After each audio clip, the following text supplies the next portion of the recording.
Hi class, and welcome to your first session on linguistics. Now, as I've already given you a brief introduction during our last hour about what this course entails and how we will be going about it, I would like to jump right into our subject as such. Okay, so as we discussed in the last hour, the problem with the way in which the classes have been divided for us this semester is the fact that I'm going to be teaching you morphology, but in order to understand morphology, you need to know a little bit about linguistics in general and phonetics in particular. Okay, and since many of you are from non-literature background who have not studied linguistics for their degree undergraduate studies, I thought it'd be better to begin with the very, very basics of this paper called linguistics. All right, so let's begin there. Now, what is linguistics? That is a question that you might be thinking that I keep going on and on about how we are going to study linguistics, but first you should know what linguistics is, right? So just like every field of study, every area of study, this particular area of study called linguistics focuses primarily on understanding what language is, how it is used, and how it came to be in whatever form it exists today. Okay, so in a very, very broad sense, when we study linguistics, we begin with what is language, what are the characteristics of language, okay? Then we learn about different language families, what are language families? We use so many languages today, right? I and you can speak Malayalam, some of us can speak Hindi, most of us can speak English, right? And some of you might speak some other languages. Now, where did these language come from? Have you ever thought about that? Like, where did I get Malayalam from? Now, you might automatically say that it's because your parents belong to Kerala and you were born and brought up here that you speak Malayalam. Okay, but then how did your parents start speaking Malayalam? So if you try to look at the roots of a language, many of you might say that the roots of Malayalam language can be found in Sanskrit. Then we have to look at where Sanskrit came from. Okay, and that way we'll have to go back until we finally come to a point where we try to think about where did human language come from? How did these sounds that are coming out from our throat, okay, that is where the sound is coming from, right? How did they form into these sounds? How did these sounds become words, and then they became sentences, and then moved on to form languages as such? So that is what you actually study in linguistics. What I just told you, from the sound to the language, that is how linguistics is divided. Okay, so those are the different levels of linguistic analysis, as we call it here. Okay, so this class is meant for that. Just giving you a brief idea. I'm sure Divya Miss must have already started her portions, but this is just from my part. I'm trying to, give you a very brief idea or a very broad spectrum idea of linguistics. Okay, so let's begin by talking about language. Okay, what is a language? What is the function of language? Language, as we all know, is used for communication purpose, right? I am talking to you through the medium of a language. Now, language can either be verbal, it can also be non-verbal. Verbal means when you use these sounds coming from your mouth and say these words, that is verbal language. It is using words, it is using sounds, right? There is non-verbal form of communication where I'll just be using gestures or sign. If I was good at that, I would show you some examples, but I'm very bad at that. So let's just keep it at that. Okay, so you can use gestures, actions. When I say shh in your class, you'll understand that, even though I'm not asking you to keep quiet, this is a universal sign meant to show you that you should be keeping quiet. So that is non-verbal type of communication or non-verbal use. Okay, now you might say that in non-verbal there is no language, but if you think about it, you'll understand that even for a non-verbal system to exist, there has to be some universal idea that this symbol means this. So this analysis of symbols, this understanding of how sounds come to form words and how words come to form sentences is what basically we'll be studying in morphology and linguistics in general. All right. So as I told you earlier, language is an entire system in itself. Okay, it is a system of signs, or it is a system of symbols, is what you can say. Okay, and primarily it consists of vocal symbols. That means sounds that you use to make words. But it can also be used in graphic symbols. What is graphic? Graphic means when you write. Okay, in whatever language you choose, when you write, that becomes a graphic symbol. All right. Then another important thing that you have to remember or understand when it comes to linguistics as such is one very important point that you will be repeating throughout your life.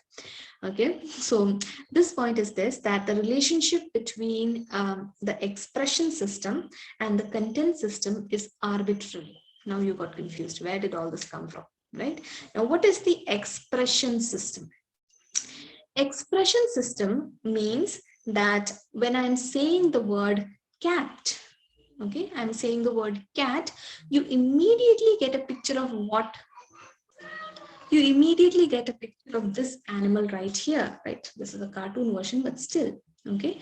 Similarly, when I say something like flower, okay, you'll get this image in your mind. Now, why does that happen? I am saying random words, and by me saying those random words, you are able to understand some sort of meaning, okay? But does this word, or does this expression system called CAT, cat, have anything to do with this animal here? Does it in any way relate to this animal? This is an animal that has 4 legs, 2 ears, 1 tail. It makes the sound meow. Then why do you call it a cat? Or pucha, to say it in English, in Malayalam. Okay, so how do these words come to be when they have no relation to the objects that we are defining? Okay, if you take an object like a pen in English, in Malayalam it is called a pena, in Hindi it's called kalam. Okay, what is happening there? How are we associating an image with a word?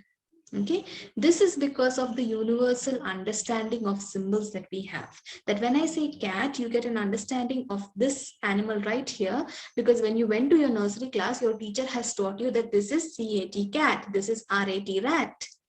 Okay, and we automatically imbibed all of what we learned in nursery. We never learned to question that why is it so. Okay, so you will be unlearning a lot of things that you learned in nursery here in this class, because in nursery you studied your A, B, C, D, E, F, G. You studied that there are 26 alphabets in the English language. But in a linguistics class, we say that there are 44 symbols. Okay, and that is how you will be unlearning whatever you have learned in your nursery class. And you will learn that A can be pronounced in different ways, and that A does not always mean, A. That the alphabet system in which we write will also be changed. All right. So basically, why linguistics is formed is to give you is to make you understand language, try to question language, and try and find why. When I say cat, I'm saying it as CAT, cat, but at the same time, when I say something like CHURCH, it's the same alphabet, but from K it became Ch. Okay, or rather a better example I can give you is, for example, I say apple, APPLE. So A becomes A there, right? But what about a word like associate? A becomes A. All right, so that same alphabet has many different sounds. It can be realized in different ways. All right, so to not get confused by all of what I said, this is one rule that linguists are giving you to, to save them from having to explain things that they cannot explain. And this dialogue or this statement is this, that there is no relationship between the utterances or the vocal system that we follow, or the words that we say, and the image system or the symbolic objects or objects that we are trying to associate to when we say the words. So my cat has nothing to do with that animal that you saw. Okay, there is no relationship, or the relationship between them is arbitrary. That is the word that we use. Okay, so the relationship between the object and the sound is arbitrary. All right. Another very important rule of linguistics that you should know is that there is no one-to-one correspondence between sounds in English. Okay, that means when I told you about the examples of apple and associate, okay, I'm sure you can think of many other words where the alphabet A is producing different sounds. Okay, why this happens is because of this rule that is stated by linguists, that there is no one-to-one correspondence between the sound and the alphabet or the symbol which is used to represent it. But it is the opposite in Malayalam. Okay, in Malayalam, when you say e, the words that you use will have these same sounds. Okay, that means will always be na. Okay, when you have to say amma, it will be different. I'm not very good with Malayalam. I don't know the writing and the alphabets, but I'm just giving you an example, but I think that sounded wrong. But anyways, what I'm trying to say is that in Malayalam, you don't study it as A, B, C, D, E, F, G. You study it as E, E. You're studying the sounds. Okay, but in English, you are given A, B, C, D. Do you ever say B except for when it's B, E? No, right? The sound is B for B. Right? Similarly, for C, the sound is K. Right? For G, the sound is G. Okay? Then for T, you can have T, D, Th, so many different variations. All right? So in English, there is no one-to-one correspondence between the sound and the alphabet. Okay? That means the same alphabet can have different sounds when used in different words. Okay, when you go through this paper and you come to the different modules, these things that I'm telling you now will become a little bit more clearer. Okay, but I'm just giving you a general idea right now. Don't get confused and don't get scared about all these different things that I'm telling you. Okay, so those are the two important rules that you have to remember. First one is the arbitrariness. Second one is the no one-to-one correspondence. Okay, now this one-to-one correspondence can be stated in one single line by saying that English is not a phonetic language. Malayalam is a phonetic language, but English is not a phonetic language. All right, so phonetics, what is phonetics? We'll come to that, but this is a statement that you have to learn before we get into all of that. Okay. So then coming back to our focus, what then is linguistics? Okay, so a proper definition would be in this way. Linguistics is a systematic scientific study of spoken and written forms of a language. Okay, and the word linguistics is actually derived from the Latin word called lingua, which means tongue. Okay, and istics, which means knowledge or science or whatever. Okay, it is something that is common. So lingua means tongue, and tongue is usually associated with the language formation. Okay, so it is a scientific study of spoken and written forms of word. Remember of language, sorry. Remember last class I told you that linguistics is a scientific subject, and that's why you can score much marks, because as I told you, as in the case of other subjects in literature, linguistics is not similar to any of those things. Okay, so you have options of studying, of getting more marks in linguistics because it is a scientific language. There are very good correct answers here to be found in linguistics. Okay, and also because when we call something as scientific, it means that you can prove it. Okay, when we study something in literature, when we say that the poet was in an altered state of mind when he was writing this particular poem, there is no way in which your teacher or anyone else for that matter can prove that this is true. It is just an assumption that we make. Whenever we read a work of literature, we are making many such assumptions about the meaning and everything else, right?